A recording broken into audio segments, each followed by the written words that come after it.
Bonjour, je m'appelle Quentin Gouil, je suis généticien. J'étudie les gènes, les séquences d'ADN qui donnent leurs caractéristiques aux êtres vivants. Et pour cela, j'utilise des machines pour séquencer l'ADN, comme ça, et des ordinateurs pour analyser les séquences.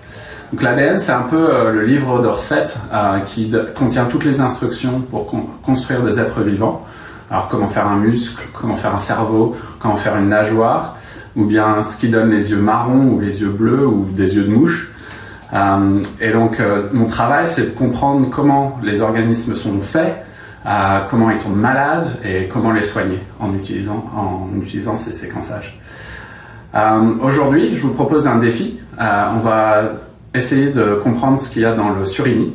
Alors moi j'aime bien le surimi, mais je sais pas trop ce qu'il y a dedans. Je sais que c'est à partir de poissons, mais je sais pas quelles espèces. Donc je voudrais savoir quelles espèces ont été pêchées, peut-être où, et voir s'il n'y a pas d'autres choses dans le surimi qui seraient inattendues. Donc pour ce faire, on va découper un petit bout de surimi, je vais le mettre dans un tube. Ensuite, je vais ajouter une solution qui dissout le surimi et qui va libérer l'ADN. L'ADN, c'est des longues molécules composées de 4 bases ATCG. Donc c'est des longues séquences de ATCG.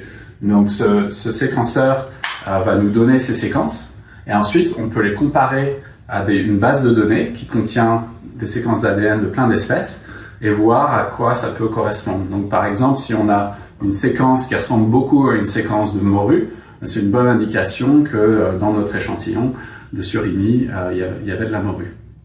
Dans le monde réel, il y a plein d'applications pour ça. Donc ça peut être par exemple pour lutter contre la fraude. Par exemple, si vous trouvez un filet de poisson chez le poissonnier qui a une certaine étiquette, et en fait ça peut être une espèce différente. Ça peut permettre de regarder s'il y a des contaminations avec des bactéries nocives. Ou alors, si vous avez mangé une mauvaise omelette, trouver quelle espèce de champignon toxique c'était et quels soins vous prodiguez à partir de cette information.